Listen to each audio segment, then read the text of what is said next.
লিবিয়ার একটা ঘটনা, দক্ষিণাঞ্চলের একজন হাজি, তার নাম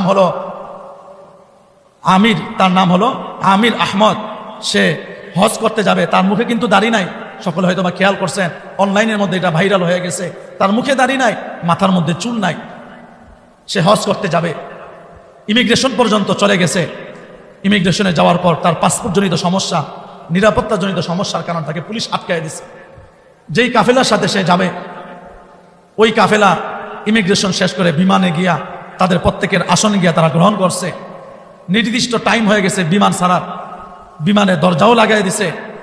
দরজা লাগানোর কিছুক্ষণ পর ওই যে আল্লাহর বান্দা লিবিয়ার দক্ষিণাঞ্চলের আমির আহমদ, তার ইমিগ্রেশনের কাজ শেষ হয়েছে।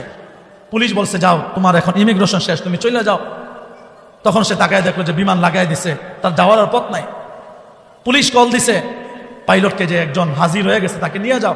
ইদানিং এর কাহিনী, 1-1.5 সপ্তাহ হয় না, তাকে নিয়ে যাও। পাইলট বলল যে না, তাকে নিতে পারবো না, তার ফ্লাইট ক্যান্সেল।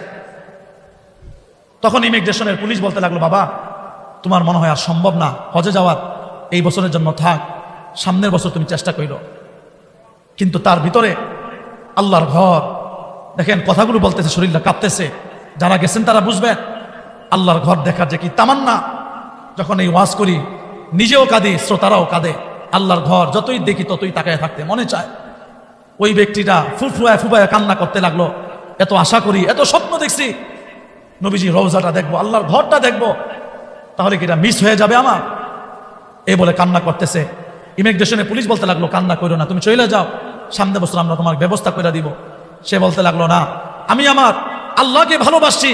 পৃথিবীর প্রত্যেকটা মানুষের ভালোবাসার মধ্যে ফরমালিন থাকতে পারে, আমার আল্লাহ স্রষ্টার সাথে, সৃষ্টির সাথে, আল্লাহর সাথে সৃষ্টির কোনো ফরমালিন, ভালোবাসার মধ্যে কোনো ফরমালিন থাকতে পারে না।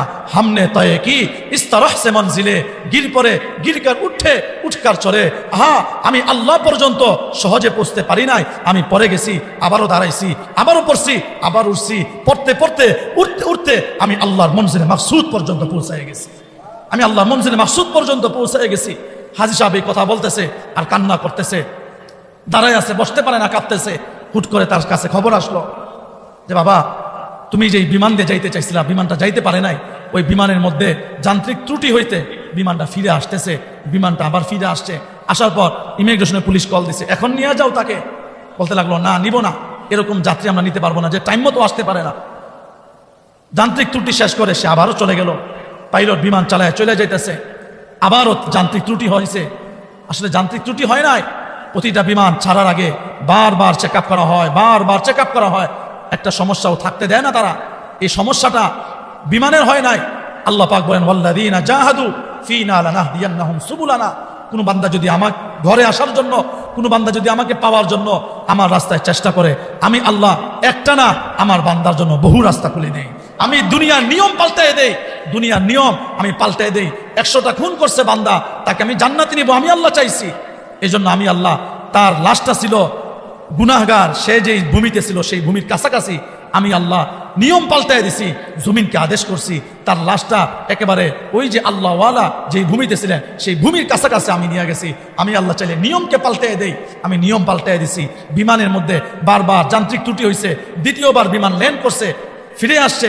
ফিরে এসে বলতেছে, এটা পাইলট ইমিগ্রেশনে নিজেই কল দিছে, তোমার যাত্রীকে পাঠাও, তোমার যাত্রীকে ছাড়া আমি পাইলট আজকে আর উড্ডয়ন করব না, কারণ তোমার এই পাইলটের কারণে আমি আজকে বারবার ব্যর্থ হয়ে যাইতেছি। এটা একটা ইচ্ছা, এরাদা। আপনার ভিতরে যদি আল্লাহর প্রতি বিশ্বাস থাকে, আল্লাহর প্রতি যদি আপনার দৃঢ় বিশ্বাস থাকে, দুনিয়া উল্টায় যাবে, আসমান উল্টায় যাবে।